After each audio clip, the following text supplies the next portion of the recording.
నమస్తే, నేను సిరి. అసెంబ్లీలో చూసినట్టయితే అఖిలప్రియ గారు అయితే కొన్ని కీలక వ్యాఖ్యలు చేశారు. అప్పటి ప్రభుత్వం, అప్పటి ఎవరైతే ఉన్నారో కొంతమంది మంత్రులు, వాళ్ళు ఆడదాం ఆంధ్ర అని చెప్పేసి ఎలాంటి అవినీతులకు పాల్పడ్డారో వాళ్ళందరికీ అంటే వాళ్ళ గురించి అయితే అసెంబ్లీలో భూమా అఖిలప్రియ గారు అయితే చెప్పడం జరిగింది. సో దాని గురించి మరింత సమాచారం మనకు తెలియజేయడానికి మనతో పాటు ఉన్నారు TDP official spokesperson Suryadevara Latha garu. నమస్కారం మేడం. నమస్తే. మనం ఇప్పుడు చూస్తుంటే అసెంబ్లీలో భూమా అఖిలప్రియ గారు ఒక ఇద్దరు వ్యక్తుల గురించి మాట్లాడడం జరిగింది. అది కూడా ఏంటంటే ఆడదాం ఆంధ్రకి సంబంధించి ఎంతవరకు అందులో కుంభకోణం అంటే ఎంత డబ్బులు తినేశారనే దాని గురించి తను క్లియర్గా చెప్పడం జరిగింది. మరి వీళ్ళకి ఎట్లాంటి, ఎందుకంటే ఆల్రెడీ కొంతమంది అరెస్టులను మనం చూస్తాం, వీళ్ళ అరెస్టులు అయ్యే అవకాశం ఇప్పుడు ఎవరైతే అఖిలప్రియ గారు పేర్లు చెప్పారో వాళ్ళు అరెస్ట్ అయ్యే అవకాశం ఉందా లేదా, మరి ఎట్లా అంటారు? ఇప్పుడు జగన్మోహన్ రెడ్డి హయాంలో మొత్తం దోచుకోవటం, దాచుకోవటం చేయటం 5 ఏళ్ళు వీళ్ళకి అదే అలవాటైంది. ఈ రోజా ఎక్కడ తక్కువైతే కాదు. ఇంకో జగన్మోహన్ రెడ్డి గారు ఏ రకంగా దోస్తున్నాడో దానికి ఈక్వల్గా ఈమె కూడా దోచడం మొదలుపెట్టింది. సరే, ఆడుదాం ఆంధ్ర 120 కోట్ల, దీనికి 35 కోట్లు యాడ్స్, వాళ్ళ మార్కెటింగ్ యాడ్స్కి 35 కోట్లు యాడ్లు ఇచ్చుకోవడానికి. అంటే అది ఆ యాడ్లు ఎవరికి వెళ్తాయి?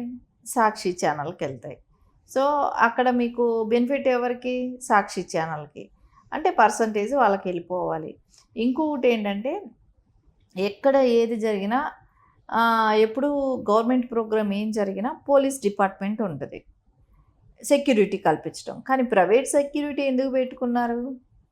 ప్రైవేట్ సెక్యూరిటీ పెట్టుకోకూడదు కదా. గవర్నమెంట్ ప్రోగ్రామ్కి పోలీస్ సెక్యూరిటీ ఉంటుంది, ప్రైవేట్ సెక్యూరిటీ పెట్టడం.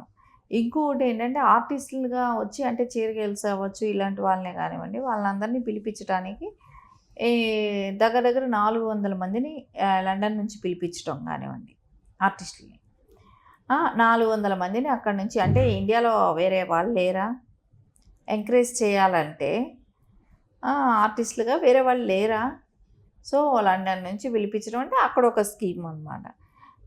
ఎవరికి వీళ్ళు బైరెడ్డి సిద్ధార్థరెడ్డి కానివ్వండి, ఈవిడ కానీ ఎవరికైనా కిట్లు పంచిన వాటిలో నాణ్యత ఉందా? అంత ఫేక్ ఆధార్ కార్డులు పెట్టేసి చాలామంది పేర్లు ఎక్కిచ్చేశారు కదా, వాళ్ళకి హెల్ప్ చేసినట్టు, వీళ్ళకి హెల్ప్ చేసినట్టు. కానీ ఎక్కడ ఎవరికి చేశారు? ఎవరిని మీరు ఒక ఆంధ్రప్రదేశ్ రిప్రజెంటేటివ్గా వెళ్ళి ఆడిన ఒక వాళ్ళని చూపెట్టాలి కదా.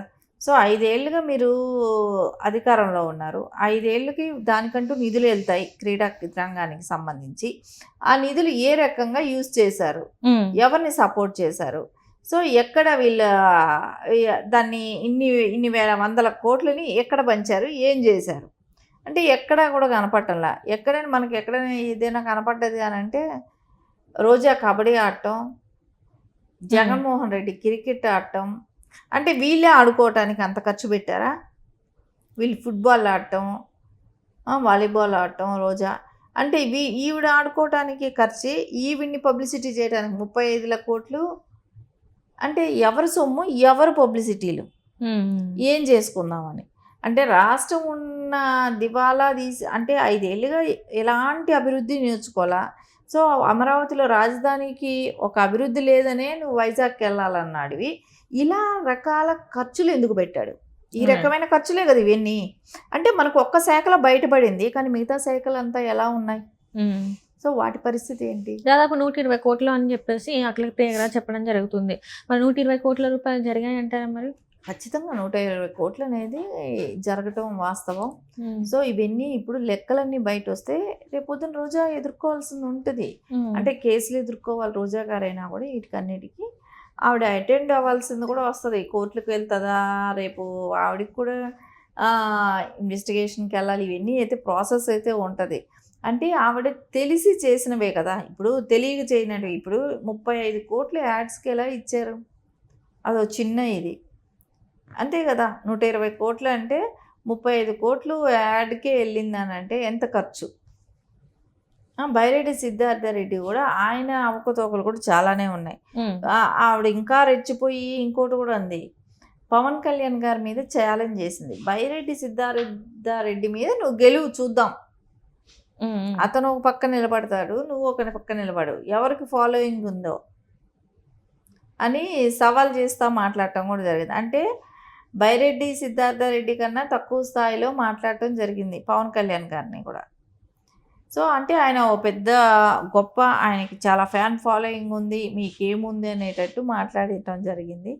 సరే, ఫ్యాన్ ఫాలోయింగ్ కాదు కదా, మెయిన్ మీరు ప్రజలకు ఏం చేశారు?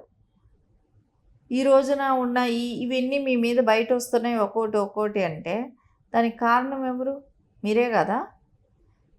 సో ఖచ్చితంగా ఈరోజు ఇవన్నీ ఫేస్ చేయాల్సిన అవసరం అయితే వాళ్ళకు ఉంటుంది. అంటే ఇది చిన్న ఏదో 1 కోటి 2 కోట్ల 120 కోట్ల స్కామ్ ఇది. సో దీనిలో ఈవిడకి ఎంత వెళ్ళింది, ఏం చేరింది, ఇవన్నీ కూడా బయట వస్తాయి. అంటే ఇక్కడ ఏం లేదు, వీళ్ళు ఏంటంటే ఒక ప్రోగ్రామ్ తీసుకుంటారు. ఎప్పుడు కూడా వైసీపీలో తీసుకునేది ఒక ప్రోగ్రామ్ తీసుకున్నారనుకోండి, దేనికి ఎట్లా నిధులు మళ్లించవచ్చు, మీడియాకు ఒక పక్క, ఆర్టిస్టులకని ఒక పక్క, ఇట్లా ఒక్కొక్క రంగానికి అట్లా నిధులు మళ్లిస్తూ ఉంటే సెక్యూరిటీ పరంగా కానివ్వండి, సెక్యూరిటీలో కూడా వీళ్ళకి మిగులుడు కావాలి. అంటే ఇట్లా అంతా పంపిస్తుంటే దాని దగ్గర నుంచి వీళ్ళకి కమిషన్సా? అదే నడిచింది ఈ 5 సంవత్సరాలు కూడా. ప్రతి చోట కూడా వీళ్ళు ఇవ్వటం, మళ్ళీ వాళ్ళ దగ్గర నుంచి మళ్ళీ తీసుకోవటం. సో దీనికి ఎక్కువ భాగస్వామ్యంగా కూడా మనకు భారతిరెడ్డి గారే కనపడుతున్నారు. కారణం ఏంటంటే ఇవన్నీ ఇప్పుడు సాక్షికి వెళ్ళింది అని అన్నప్పుడు, సాక్షికి ఎవరు అధినేత? భారతిరెడ్డి గారే కదా. సో ఇంత ఎందుకు వచ్చింది అనేది అయితే వాళ్ళకి ఒకసారి ఆలోచిస్తారు కదా. సో రేపొద్దున ఇప్పుడు అధికారంలో ఉన్నంత వరకు నడిచింది, అధికారం పోయిన తర్వాత మళ్ళీ అన్నీ తెలిసిపోతాయి, అన్నీ బయట వస్తాయి కదా. సో రేపొద్దున మొత్తం ఫ్యామిలీ మెంబర్స్ అంతా కూడా సిండికేట్ లాగా ఎవరికి దొరికింది వాళ్ళు దోచుకోవటం, ఎవరికి చేయాల్సింది వాళ్ళు చేయటం. ఇప్పుడు ఆఖరికి చిన్న అంటే పిల్లలకి ఇచ్చే కిట్లలో కూడా కక్కుర్తిపడ్డారు. సో అవన్నీ కూడా బయట వస్తాయి. ఇంకోటి ఫేక్ ఆధార్ కార్డులు తయారు చేసి వాటి మీద వీళ్ళు స్కీములు కూడా రిలీజ్ చేసి అక్కడ కూడా దోపిడీ జరిగింది. సో ఇవన్నీ నిగ్గు తేల్చాల్సిన అవకాశం ఎక్కువే ఉంది.